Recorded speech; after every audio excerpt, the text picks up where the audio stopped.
ನೀನು ಊರಲ್ಲಿದೆಯಂತಲ್ಲ.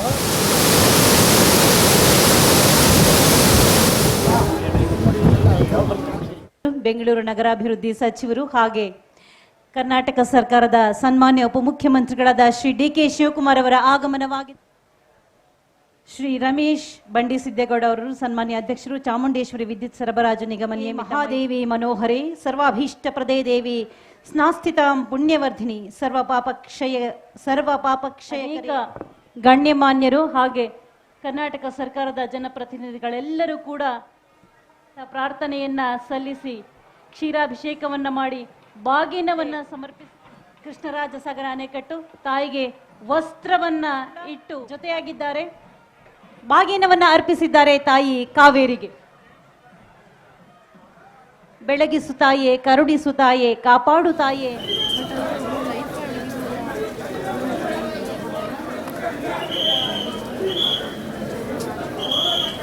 ಬಾಂಗ್ಲಾದೇಶದಿಂದ ಸುಮಾರು 20,000 ಜನ ಅಕ್ರಮವಾಗಿ ವಲಸೆ ಬಂದಿದ್ದಾರೆ ಬೆಂಗಳೂರಿಗೆ. ರಾತ್ರಿ ಹೊತ್ತು ಚಿಲ್ಲಿಯ ಕೆಲಸ ಮಾಡ್ತಾ ಇದ್ದಾರೆ. ಸೊ ಅವರೆಲ್ಲ ಯಾವ ರೀತಿ ಹೊರಕಳಿಸೋ ಕೆಲಸ ಮಾಡ್ತೀರಾ ಸರ್? ಎಲ್ಲಿಗೆ ಬಂದಿದ್ದರು? ಬೆಂಗಳೂರಲ್ಲಿದ್ದಾರೆ ಸರ್. ಗೊತ್ತಿಲ್ಲ ನನಗೆ. ನಾನು ವಿಚಾರ ಮಾಡಿ ಏನು ಮಾಡಬೇಕು ಅಂತ ತೀರ್ಮಾನ ಮಾಡ್ತೀನಿ. ಯಾವಾಗ ಬಂದಿರೋದು? ಯಾಕಂದ್ರೆ ಭದ್ರತಾ ದೃಷ್ಟಿಯಿಂದ ಅವರ ರೇಷನ್ ಕಾರ್ಡ್ ಇದೆ, ಎಲ್ಲವೂ ಕೂಡ ಇದೆ ಸರ್. ಅದಕ್ಕೋಸ್ಕರ ಸರ್ ಈಗ ಆಲ್ರೆಡಿ ಇದ್ದಾರೆ ಸರ್, ಬೆಂಗಳೂರಲ್ಲಿ ಇದ್ದಾರೆ ಸರ್. ಸುಮಾರು ಜನ ಇದ್ದಾರೆ ಸರ್. ನಾನು ನೋಡ್ಬಿಟ್ಟು ಹೇಳ್ತೀನಿ. ನಿರ್ಮಲಾ ಸೀತಾರಾಮನ್ ಅವರು ಪ್ರೆಸ್ ಮೀಟ್ ಮಾಡಿ ರಾಜ್ಯಕ್ಕೆ ಯಾವುದೇ ರೀತಿಯಂತ ಅನ್ಯಾಯ ಮಾಡಿಲ್ಲ, ಸೊ ಎಲ್ಲವನ್ನೂ ಸಹ ಕೊಟ್ಟಿದ್ದೇವೆ ಅಂತ ಮಾಹಿತಿಯನ್ನು ಕೊಡುವ ಕೆಲಸ ಮಾಡಿದ್ದಾರೆ. ಈಗ ಪ್ರೀ ಬಜೆಟ್ ಮೀಟಿಂಗ್ ಕರೆದಿದ್ದು ನಾವು ಅಲ್ಲಿ ಹೇಳಿದ್ದೀವಿ, ನೀವೇ ಅಪ್ಪರ್ ಭದ್ರಾ ಯೋಜನೆಗೆ 5,300 ಕೋಟಿ ಕೊಡ್ತೀವಿ ಅಂತ ಹೇಳಿ ಅದು ಕೊಡಿ ಅಂತ ಹೇಳಿದ್ರು. ಅದು ಇದೆಯಾ ಬಜೆಟ್ನಲ್ಲಿ? ಅವ್ರ ಬಜೆಟ್ನಲ್ಲಿ ಇದೆಯೇನ್ರಿ? ಬೇರೆ ಬೇರೆ ವಿಚಾರಕ್ಕೆ ಅದಿಲ್ಲ ಅಪ್ಪರ್ ಭದ್ರಾದು ಇದೆಯಾ? ಇಲ್ಲ ಅಂದರೆ ಕೊಡಲಿಲ್ಲ. ಆಮೇಲೆ 15 ಫೈನಾನ್ಸ್ ಕಮಿಷನ್ ರಿಪೋರ್ಟ್ನಲ್ಲಿ ರೆಕಮೆಂಡ್ ಮಾಡಿದರು 5,495 ಕೋಟಿ ಸ್ಪೆಷಲ್ ಗ್ರ್ಯಾಂಟ್ಸ್ ಕೊಡಿ ಅಂತ. ಅದು ಇದೆಯಾ? ಪೆರಿಫೆರಲ್ ರಿಂಗ್ ರೋಡ್ಗೆ 3,000 ಕೋಟಿ ಕೊಡ್ತೀವಿ ಅಂದಿದ್ರು, ಅದು ಇದೆಯಾ? ಆಮೇಲೆ 3,000 ಕೋಟಿ ವಾಟರ್ ಬಾಡೀಸ್ಗಳಿಗೆ ಡೆವಲಪ್ಮೆಂಟಿಗೆ ಕೊಡ್ತೀವಿ ಅಂದಿದ್ರು, ಇದೆಯಾ? ಇಲ್ಲ. ಅದು ಅನ್ಯಾಯ ಅಲ್ವಾ? ಅಲ್ಲಪ್ಪ, ಅವ್ರ ಬಜೆಟ್ನಲ್ಲಿ ಇದೆಯೇನ್ರಿ ಅದು? ಕರ್ನಾಟಕದ ಈಗ ಇವ್ರಿಗೆ ಆಂಧ್ರಕ್ಕೆ ಕೊಟ್ಟರು, ಬಿಹಾರಿಗೆ ಕೊಟ್ಟರು, ಕರ್ನಾಟಕಕ್ಕೆ ಏನು ಕೊಟ್ಟಿದ್ದರು? ಇಲ್ಲಿಂದ ಅನ್ಯಾಯ ಆಗಿಲ್ಲ ಅಂತ ಹೇಳ್ತಾರಲ್ಲ. ಕುಮಾರಸ್ವಾಮಿ ಮತ್ತು ನಿರ್ಮಲಾ ಸೀತಾರಾಮನ್ ಓಲಿ ಪ್ರಸ್ತಾಪ ಮಾಡ್ಬೋದಾಗಿತ್ತಲ್ಲ. ಪರ್ಮಿಷನ್ ಕೊಡಲಿಕ್ಕೆ ನಾವು ಪ್ರಯತ್ನ ಮಾಡ್ತೀವಿ ಅಂತ ಕೊಡಿಸ್ತೀವಿ ಅಂತ ಹೇಳ್ಬೋದಾಗಿತ್ತಲ್ಲ. ನಿರ್ಮಲಾ ಸೀತಾರಾಮನ್ ಕರ್ನಾಟಕದಿಂದ ರಾಜ್ಯಸಭಾ ಮೆಂಬರ್ ಆಗಿರೋರು, ಕುಮಾರಸ್ವಾಮಿ ಅಲ್ಲಿ ಸ್ಟೀಲ್ ಮೇಜರ್ ಇಂಡಸ್ಟ್ರೀಸ್ ಮಿನಿಸ್ಟರ್ ಆಗಿರೋರು. ಏನಾದ್ರು ಇದೆಯಾ? ಓಲಿ ಮಂಡ್ಯ ಕ್ಷೇತ್ರಕ್ಕೆ, ಅವ್ರ ಕ್ಷೇತ್ರಕ್ಕೆ ಯಾವುದಾದ್ರು ಹೊಸ ಇಂಡಸ್ಟ್ರಿ ಬಂದಿದೆಯಾ? ಬಂದಿದೆಯೇನ್ರಿ? ಆಯಿತು, ಒಂದು ಇಂಡಸ್ಟ್ರಿ ಕಾರಿಡಾರ್ ಅವರು ಬಂತ? ಇಲ್ಲ. ಸೊ ಮೇಕದಾಟು ಇಲ್ಲ, ಇಂಡಸ್ಟ್ರಿ ಇಲ್ಲ. ನಾವು ಕೇಳೋದು ದುಡ್ಡು ಕೊಟ್ಟಿಲ್ಲ. ಏಮ್ಸ್ ಕೇಳಿದ್ದು ನಾವು, All India Institute of Medical Sciences ರಾಯಚೂರಿಗೆ ಕೊಡ್ರಿ ಅಂತ ಹೇಳಿ ಪ್ರಸ್ತಾಪ ಆಗಿದೆಯಾ? IIT ಕೇಳಿದ್ದು ಮೈಸೂರು ಅಥವಾ ಹಾಸನಕ್ಕೆ ಕೊಡಿ ಅಂತ ಆಗಿದೆಯಾ? ಮತ್ತು ಏನು ಕೊಟ್ಟಿದ್ದರು? ಅನ್ಯಾಯ ಆಗಿಲ್ಲ ಅಂತಂದ್ರೆ ಹಂಗೆ. ನಿರ್ಮಲಾ ಸೀತಾರಾಮನ್ ಬಂದಾಗೆಲ್ಲ ಹಿಂದೆನೂ ಕೂಡ ಸುಳ್ಳು ಹೇಳ್ಬಿಟ್ಟು ಹೋಗಿದ್ದರು, ಈಗಲೂ ಸುಳ್ಳು ಹೇಳ್ತಾ ಇದ್ದಾರೆ. ಕೇಂದ್ರ ಸರ್ಕಾರಕ್ಕೆ ಆಮೇಲೆ ರಾಜ್ಯ ಸರ್ಕಾರಕ್ಕೆ ಅಷ್ಟು ದುಡ್ಡು ಕೊಟ್ಟಿದ್ದೀವಿ, ಇಷ್ಟು ದುಡ್ಡು ಕೊಟ್ಟಿದ್ದೀವಿ ಅಂತ ಹೇಳ್ತಾರೆ. ಡು ನೋ ದಿ ಮೋಸ್ಟ್ ಅನ್ಯಾಯ ಆಗಿರ್ತಕ್ಕಂಥ ರಾಜ್ಯ 15ನೇ ಹಣಕಾಸಿನ ಆಯೋಗದಲ್ಲಿ ಕರ್ನಾಟಕ ರಾಜ್ಯ ಆ ಎಮ್ಮ ಇಲ್ಲಿಂದ ರೆಪ್ರೆಸೆಂಟ್ ಮಾಡ್ತಾರೆ ರಾಜ್ಯಸಭಾ ಮೆಂಬರ್ ಆಗಿ ಮಾಡಿದಾರ. ನಿನ್ನೆ ಇನ್ನೂ ಒಂದು ಹೇಳಿದ್ದಾರೆ, ಇಂಡಸ್ಟ್ರಿಗಳೆಲ್ಲ ಓಡೋಯ್ತಾ ಇದ್ದಾವೆ ಬೇರೆ ರಾಜ್ಯಕ್ಕೆ. ಇನ್ನೂ ಸತ್ಯ ಏನು ಗೊತ್ತಾ, 31% ಕೇಂದ್ರ ಸರ್ಕಾರಕ್ಕೆ ನಮ್ಮ ದೇಶಕ್ಕೆ ಬರ್ತಾ ಇರ್ತಕ್ಕಂಥ FDI ಕಡಿಮೆ ಆಯಿತು, ಡ್ರಾಪ್ ಆಯಿತು. ಯಾರಿಂದ? ನಮ್ಮ ಪಾಲಿಸಿ ಪ್ರೋಗ್ರಾಮ್ಸಿಂದ. ಪಾಲಿಸಿ ಪ್ರೋಗ್ರಾಮ್ಸ್ ಮಾಡೋರು ಯಾರು? ಶ್ರೀಮತಿ ನಿರ್ಮಲಾ ಸೀತಾರಾಮನ್. ದೇಶದ ಹಣಕಾಸಿನ ಮಂತ್ರಿ ಯಾರು?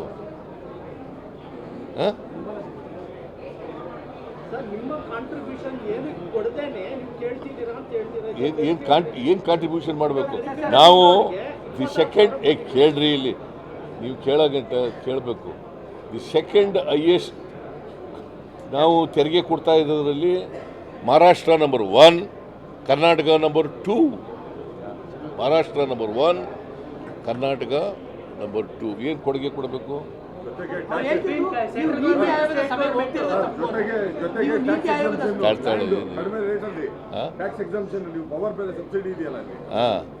ಏನು ಮಾಡ್ತಾರೆ ಅವರು? ಸೀತಾರಾಮನ್ ಇದ್ದಾರಲ್ಲ, ನಿರ್ಮಲಾ ಸೀತಾರಾಮನ್ ಸುಳ್ಳು ಅವರೇ ಬಜೆಟ್ನಲ್ಲಿ ಹೇಳಿದ್ರಪ್ಪ. 23-24 ಬಜೆಟ್ನಲ್ಲಿ ಅಪ್ಪರ್ ಭದ್ರಾಕ್ಕೆ 5300 ಕೋಟಿ ಕೊಡ್ತೀವಿ ಅಂತ ಹೇಳಿದರು. ಕೊಟ್ರಾ? ಏನು ಕೊಡಬೇಕಾಗಿಲ್ಲ ಕರ್ನಾಟಕಕ್ಕೆ ಅಂದ್ರೆ.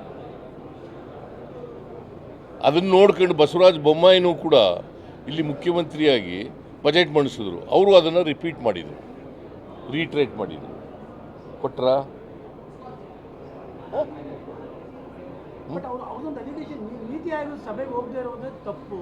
ನೀತಿ ಆಯೋಗ ಇದಕ್ಕೋಸ್ಕರನೇ ಹೋಗಲಿಲ್ಲ, ಬೈಕಾಟ್ ಮಾಡಿ ಹೋಗಲಿಲ್ಲ.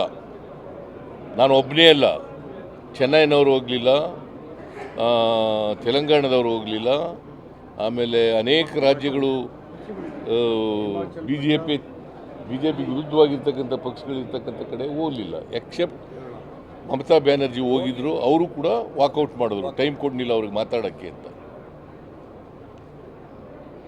ಏನು ಇವರು ನಮಗೆ ಪಾಠ ಹೇಳ್ಕೊಡೋದ? ಇವರು ಮಾಡೋ ತಪ್ಪುಗಳಿಗೆ ಇವತ್ತು ದೇಶದಲ್ಲಿ ಈಗ ನಾವು ಸಾಲ ಜಾಸ್ತಿ ಮಾಡಿಬಿಟ್ಟಿದ್ದೀವಿ ಅಂತ ಹೇಳ್ತಾರೆ. ನಾವು ಫಿಸ್ಕಲ್ ರೆಸ್ಪಾನ್ಸಿಬಿಲಿಟಿ ಆ್ಯಕ್ಟ್ ಒಳಗಡೆ ಮಾಡಿದ್ದೀವಿ. 25% ಆಫ್ ದಿ GDP ಅದರೊಳಗಡೆ ಇರಬೇಕು ಸಾಲ. ಅವ್ರು ಮಾಡಿದಾರ ಸುಮಾರು 15 ಲಕ್ಷ ಕೋಟಿ ಸಾಲ ಮಾಡಿದ್ದಾರೆ ಈ ವರ್ಷ. ಎಷ್ಟು? 15 ಲಕ್ಷ ಕೋಟಿ. ಸರ್, ಕರ್ನಾಟಕದ MPಗಳು ಕರ್ನಾಟಕ ಆಗಿರೋ ಅನ್ಯಾಯನ ಪ್ರತಿಭಟಿಸಿದೆ. ಕರ್ನಾಟಕ ಒಂದು ಕರಪ್ಟ್ ಸ್ಟೇಟ್ ಅಂತ, ಟೈಂಟೆಡ್ ಸ್ಟೇಟ್ ಅಂತ ಅಂದ್ಬಿಟ್ಟು ಪ್ರೊಜೆಕ್ಟ್ ಮಾಡ್ತಾ ಇದಾರಲ್ಲ ಸರ್ ಬಿಜೆಪಿ. ಈಗ ನಮಗೆ ಆಗಿರ್ತಕ್ಕಂಥ ಅನ್ಯಾಯಗಳನ್ನ ಪ್ರತಿಭಟಿಸಬೇಕು. ಏನು ಅನ್ಯಾಯ ಆಗಿದೆ ಅದು ಮಾಡಬೇಕು. ಕರ್ನಾಟಕ ಕರಪ್ಟ್ ಸ್ಟೇಟ್ ಅಂತ ಅವರು ಟೈಂಟ್ ಮಾಡೋಕ್ಕೆ, ಕರಪ್ಟ್ ಅಲ್ವೇ ಅಲ್ಲ ಕರ್ನಾಟಕ. ನಾವು ಅಧಿಕಾರಕ್ಕೆ ಬಂದ ಮೇಲೆ ಕರ್ನಾಟಕ ಕರಪ್ಷನ್ ವಿರುದ್ಧ ನಾವು ಹೋರಾಟವನ್ನು ಮಾಡ್ತಾ ಇದ್ದೀವಿ. ಸೊ ನಮ್ಮ ಸರ್ಕಾರದಲ್ಲಿ ಕರಪ್ಷನ್ನು ಪೂರ ಒಟ್ಟೋಗಿದೆ ಅಂತ ಹೇಳಿದ್ರೆ ಕಡಿಮೆ ಆಗ್ತಾ ಇದೆ. ಸರ್, ಇನ್ವೆಸ್ಟರ್ಸೇ ಬಂದು ಬರಕ್ಕೆ ಎದುರ್ತಾ ಇದ್ದಾರೆ ಅನ್ನೋ ನಿರ್ಮಲಾ ಸೀತಾರಾಮನ್ ಮಾತು ನಮ್ಮ ರಾಜ್ಯಕ್ಕೆ ವಾಸ್ತವವಾಗಿ ಎಷ್ಟು ಮಟ್ಟಿಗೆ? ಈಗ ಅದೆಲ್ಲ ಡೀಟೇಲ್ ಆಗಿ ಹೇಳ್ತೀನಿ ಅಂಕಿಅಂಶಗಳ ಮೂಲಕ. ನಾನು I will ask MB Patil and Priyank Kharge to give detailed statement. ಯಾಕೆ ಅಂತಂದರೆ ಬೆಂಗಳೂರಿಂದ ಮೈಸೂರಿಗೆ ಮಾಡಲಿ ಪಾಪ, ನಾವು ಮಾಡ್ತೀವಿ. ನಾವು politically we will also oppose, I mean face it. ಏನಂತ ಮಾಡ್ತಾರೆ? ಏನು ವಾಲ್ಮೀಕಿ ಹಗರಣ ಸುಳ್ಳು ಆರೋಪ ಮಾಡಿದ್ರೆ ಏನು? ವಾಲ್ಮೀಕಿ ಹಗರಣದಲ್ಲಿ ಏನಂತ ಇದೆ? ನಾವು ಹೇಳಿದ್ದೀವಿ ಹಗರಣ ಆಗಿರೋದು ನಿಜ, ಬಟ್ ನಾಟ್ 187 ಕೋಟಿ 33 ಲಕ್ಷ ಅಲ್ಲ, 84 ಕೋಟಿ 63 ಲಕ್ಷ ಹಗರಣ ಆಗಿದೆ ನಿಜ. ಬಟ್ ಯಾರು ಮಾಡಿದ್ದಾರೆ ಅನ್ನೋದು ನಾನು ಕೂಡಲೇ SIT ಮಾಡಿ ತನಿಖೆ ನಡೀತಾ ಇದೆ. ಅವರು ಕೂಡ ತನಿಖೆ ಮಾಡ್ತಾ ಇದ್ದಾರೆ. CBI ಮತ್ತು ಇಡಿ ಎಲ್ಲ ತನಿಖೆ ಮಾಡ್ತಾ ಇದ್ದಾರೆ. ಇಲ್ಲ sir, D K sir, Shivakumar BJP ಕೆಲವರು ಹೇಳ್ತಾ ಇದ್ದಾರೆ. ಡಿ ಕೆ ಶಿವಕುಮಾರ್ ಅವರು ರಿಪ್ಲೈ ಕೊಡುವಾಗ ಅಯೋಗ್ಯ ಅಧಿಕಾರಿಗಳು ಯಾರೋ ಮಾಡ್ಬಿಟ್ಟಿದ್ದಾರೆ ಅಂತ ಹೇಳಿದ್ದಾರೆ. ಅಂತ ಅಯೋಗ್ಯರನ್ನ ಸರ್ಕಾರ ಯಾಕೆ ಇಟ್ಕೊಂಡಿದೆ ಅಂತ ಕುಮಾರಸ್ವಾಮಿ ಅವರು ಅವ್ರ ಕಾಲದಲ್ಲಿ ಭ್ರಷ್ಟಾಚಾರ ನಡೆದಿಲ್ವ? ಬಿ ಜೆ ಪಿಯವ್ರ ಕಾಲದಲ್ಲಿ? ನಾನು ಅದಕ್ಕೆ 21 ಹಗರಣಗಳನ್ನು ಪಟ್ಟಿ ಮಾಡಿ ಹೇಳಿದೆ. ನಾನು ಅವ್ರು ಏನೇನು ಎಂಕ್ವೈರಿ ಮಾಡಿಸ್ಲಿಲ್ಲ. 1.5 ವರ್ಷ ಆಯ್ತು ನೀವು ಬಂದು. ನನ್ನ ಕೆಲವೆಲ್ಲ ಎಂಕ್ವೈರಿ ನಡೀತಾ ಇದ್ದಾವೆ, ಕೆಲವೆಲ್ಲ ಎಂಕ್ವೈರಿ ನಡೀತಾ ಇದ್ದಾವೆ. ನಾನು ಹೇಳಿದ್ದೀನಿ ಅವ್ರನ್ನ ಯಾವ್ಯಾವ ಎಂಕ್ವೈರಿಗಳು ನಡೀತಾ ಇದ್ದಾವೆ. ಈ ಸಿ ಬಿ ಐ ಈಗ Raghavendra bank C B I ಕೊಟ್ಟು ನಾವು ಅಲ್ಲಿ ಬ್ಯಾಂಕ್ನಲ್ಲಿ ಅವ್ಯವಹಾರ ಆಗಿದೆ ಅಂತೇಳಿ ಮಾಡಿದ್ರ? ಇವತ್ತಿನವ್ರಿಗೆ ಸಿ ಬಿ ಐನವ್ರು ಮಾಡಿದಾರ? ಇವರು ಅಧಿಕಾರದಲ್ಲಿರುವಾಗ ನಾವು ಅನೇಕ ಸಾರಿ ಒತ್ತಾಯ ಮಾಡಿದ್ರು. ಒಂದೇ ಒಂದು ಸಿ ಬಿ ಐ ಕೊಟ್ಟಿದ್ದಾರ? ಒಂದೇ ಒಂದು ತೋರಿಸ್ಬಿಡ್ಲಿ ನನಗೆ. ನಾನು 7-8 ಹಗರಣಗಳನ್ನು ಸಿ ಬಿ ಐ ಕೊಟ್ಟಿದ್ದೀನಿ ಅಧಿಕಾರದಲ್ಲಿರುವಾಗ. ಇವರು ಇದೇ ಬಿ ಜೆ ಪಿಯವರು ನಾವು ಅಧಿಕಾರದಲ್ಲಿದ್ದಾಗ ಸಿ ಬಿ ಐನ ಚೋರ್ ಬಚಾವ್ ಸಂಸ್ಥೆ ಅಂತ ಕರೀತಾ ಇದ್ರು. ಚೋರ್ ಬಚಾವ್ ಸಂಸ್ಥೆ ಅಂತ ಕರೀತಾ ಇದ್ದವು. ಈಗ ಸಿ ಬಿ ಐ ಬಗ್ಗೆ ಪ್ರೀತಿ ಯಾಕೆ ಬಂದ್ಬಿಟ್ಟಿದೆ? ಹಾಂ, ಅವತ್ತು ನಾನು ಲೀಡರ್ ಆಫ್ ದಿ ಅಪೋಸಿಷನ್ ಆಗಿದ್ದಾಗ ಅನೇಕ ಹಗರಣಗಳಲ್ಲಿ ಸಿ ಬಿ ಐ ಕೊಡ್ರಿ ಅಂತಂದಾಗ ಕೊಡಲಿಲ್ಲ. ಇವ್ರದೇ ಸರ್ಕಾರ ಆಯಿತು ಕೇಂದ್ರದಲ್ಲಿ, ಕೊಡಲಿಲ್ಲ. ಈಗ ನಾವು ಅಧಿಕಾರಕ್ಕೆ ಬಂದ ಮೇಲೆ ಸಿ ಬಿ ಐ ಕೊಡಿ, ಸಿ ಬಿ ಐ ಕೊಡಿ. ಏನು ಪ್ರೀತಿ ಯಾಕೆ ಸಿ ಬಿ ಐ ಮೇಲೆ? ನಾನು I will show you the record, document ಹೇಳಿ ತೋರಿಸ್ತೀನಿ ನಾನು. ಚೋರ್ ಬಚಾವ್ ಇನ್ಸ್ಟಿಟ್ಯೂಷನ್, ಚೋರ್ ಬಚಾವ್ ಇನ್ಸ್ಟಿಟ್ಯೂಷನ್ ಅಂತ ಬಿಜೆಪಿಯವರು ಹೇಳಿದ್ದು, ದೇವೇಗೌಡ ಹೇಳಿದ್ದು.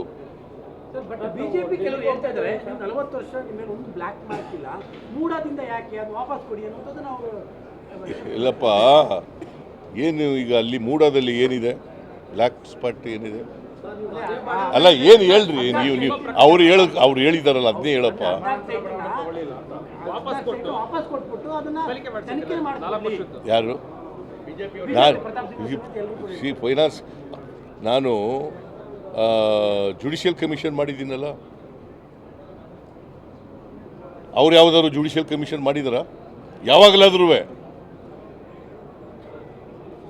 ಅವ್ರಿಗೆ ಯಾವತ್ತಾದ್ರೂ ಒಂದು ಜುಡಿಷಿಯಲ್ ಕಮಿಷನ್ ಮಾಡಿರೋ ತೋರಿಸ್ತೀನಿ ನೋಡಿ.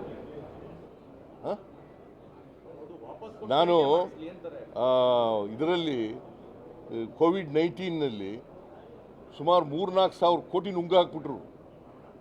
ಜುಡಿಷಿಯಲ್ ಕಮಿಷನ್ ಮಾಡ್ರಿ ಅಂತಂದೆ, ಇಲ್ಲ ಸಿ ಬಿ ಐ ಕೊಡಿ ಅಂತಂದೆ. ಕೊಟ್ರಾ? ಬಟ್ ಅವ್ರು ಸಿಂಪಲ್ ಅಂದ್ರೆ ನೀವು ವಾಪಸ್ ಕೊಟ್ಟು ತನಿಖೆ ಆದ್ರೆ ಕರೆಕ್ಟ್ ಆಗುತ್ತೆ. ನಾನು ಈಗ ನಾನೇನು ಹೇಳ್ತೀನಿ ಅಂದರೆ, ಏನಾದರೂ ತಪ್ಪಿದ್ರೆ ಮಾಡೋಣ.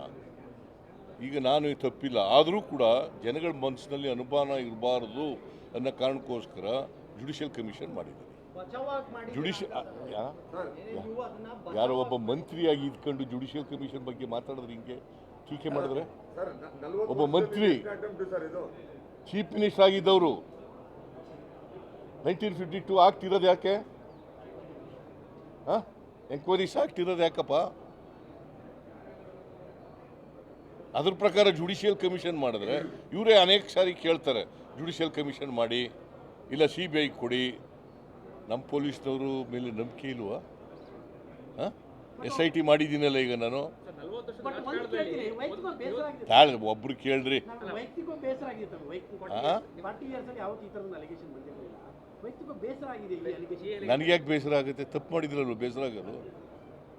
ತಪ್ಪೇ ಮಾಡದೇ ಇರೋದ್ಮೇಲೆ ಬೇಸರ ಯಾಕಾಗುತ್ತೆ? 40 ವರ್ಷದಲ್ಲಿ ಇದು ಎಷ್ಟನೇ ಅಟೆಂಪ್ಟ್ ಸರ್ ಈ ತರ ನಿಮಗೆ? ಈ ಥರ ಬಿ ಜೆ ಪಿಯವರು ಇದ್ದಾರಲ್ಲ, ಬ್ಲ್ಯಾಕ್ ಮೇಲ್ ಮಾಡೋದ್ರಲ್ಲಿ ನಿಶ್ಚೀಮರು, ಸುಳ್ಳು ಹೇಳೋದ್ರಲ್ಲಿ ನಿಶ್ಚೀಮರು, ಸುಳ್ಳನ್ನೇ ಸತ್ಯ ಮಾಡೋದ್ರಲ್ಲಿ ನಿಶ್ಚೀಮರು. ಅವ್ರಿಗೇನು ಕಮಿಟ್ಮೆಂಟ್, ಯಾವ ಐಡಿಯಾಲಜಿ ಇದೆ ಅವ್ರಿಗೆ? Let me no. They are against the social justice, they are against the secularism, they are against the democracy, they are against the constitution. What ideology they have? Kumaraswamy ಭಾಳ ಮಾತಾಡ್ತಾರಲ್ಲ. 1984 site ತಗೊಂಡ್ರು, industries ಸೈಟ್ನ position certificate ತಗೊಂಡಿದ್ದಾರೆ. ಆಮೇಲೆ ಬದಲಿ ನಿವೇಶನ್ಗೆ ಅರ್ಜಿ ಹಾಕೊಂಡಿದ್ದಾರೆ. Industry ಮಾಡಿದ್ರ? ಅಲ್ಲ ಇನ್ನೂ ಕೊಟ್ಟಿಲ್ಲ ಯಾರು ಹೇಳಿದ್ರು ಕೊಟ್ಟು ಪೊಸಿಷನ್ ಸರ್ಟಿಫಿಕೇಟ್ ತಗೊಂಡಿದ್ದಾರೆ ಹಾಲೆ position certificate has been taken. ನೀಡಿಲ್ಲ ಅಂತ ಇದೆ ಸರ್. ಅವ್ರು ಸುಳ್ಳು ಹೇಳಿದ್ರು, ಅವ್ರು ಹೇಳಿದ್ರು ಡಾಕ್ಯುಮೆಂಟ್ ಇದೆ ಸರ್. ಶೇ ಡಾಕ್ಯುಮೆಂಟ್ ಅಲ್ಲಿ ಇದೆ. Position certificate has been taken. ಹಿಂದೆ ಪುಟ್ಟೆ ಇರುವಾಗ ಎಷ್ಟು ಸೈಟ್ ಕೊಡಿಸಿದರು ದೇವೇಗೌಡರು? ಹಾಂ CITB ಇದ್ದಾಗ ಎಷ್ಟು ಸೈಟ್ ಕೊಡಿಸಿದ್ದಾರೆ? ಹಾಂ ಅವ್ರ ಮನೆಯವ್ರಿಗೆ ಎಷ್ಟು ಸೈಟ್ ಹೋಗಿದ್ದಾವೆ? ಹಾಂ ಸುಮ್ಮನೆ ಇವೆಲ್ಲ ಹೇಳೋಕ್ಕಾಗಲ್ಲ. ನೀನು ಬೇಕಾದ್ರೆ I will give you the record. ನಾವು ಪೊಲಿಟಿಕಲ್ ಆಗಿ ನಾವು ಸರ್ ಡೆಲ್ಲಿ ಪ್ರವಾಸ ನಾಳೆ ನಾಡಿದ್ದು ಸರ್ ಇಲ್ಲ, ಸರ್ಕಾರದ ಬಗ್ಗೆ ಪಕ್ಷದ ಬಗ್ಗೆ ಚರ್ಚೆ ಮಾಡಲಿಕ್ಕೆ ಕರೆದಿದ್ದಾರೆ. ನಾವು going my self and DK Shivakumar ಬೋತ sir ನಾಳೆ ನಾಡದ್ದು ಒಳಗಡೆ ಮೆಟ್ಟೂರು ಡ್ಯಾಮ್ ತುಂಬ್ತಾ ಇದೆ ಸರ್. ನೀರೆಲ್ಲ ಯಥೇಚ್ಛವಾಗಿ ವೇಸ್ಟ್ ಆಗ್ತಾ ಇದೆ. ನೀವೇನಾದರೂ ತಮಿಳುನಾಡು ಸರ್ಕಾರದ ಜೊತೆ ಮಾತಾಡಿ, ಇಲ್ಲ ಕೇಂದ್ರ ಸರ್ಕಾರದ ಜೊತೆ ಮಾತಾಡಿ, ಏನಾದರೂ ಒಂದು ಕಾಂಕ್ರೀಟ್ ಆಗಿ ಏನಾದರೂ ಒಂದು ಕಾರ್ಯಕ್ರಮ ಆಗುತ್ತೆ ಸರ್? ಯಾಕಂದ್ರೆ ನೀರು ಸಿಕ್ಕಾಪಟ್ಟೆ ನಾವು ಮಾತಾಡಕ್ಕೆ ತಯಾರಾಗಿದ್ದೀವಿ. ಮೇಕೆದಾಟು ಬಗ್ಗೆ ಅವ್ರಿಗೆ ತೊಂದರೆ ಆಗದೇ ಇದ್ರೂ ಕೂಡ ಅವ್ರು ಮಾತಾಡಕ್ಕೆ ತಯಾರಾಗಿಲ್ಲ. ಕೇಂದ್ರ ಸರ್ಕಾರ ಪರ್ಮಿಷನ್ ಕೊಟ್ಟರೆ ನಾವು ಕಟ್ಟಕ್ಕೆ ತಯಾರಾಗಿದ್ದೀವಿ ಮೇಕೆದಾಟು. ಸರ್, ಈಗ ಪತ್ರಕರ್ತರಿಗೆ ಬಸ್ಸು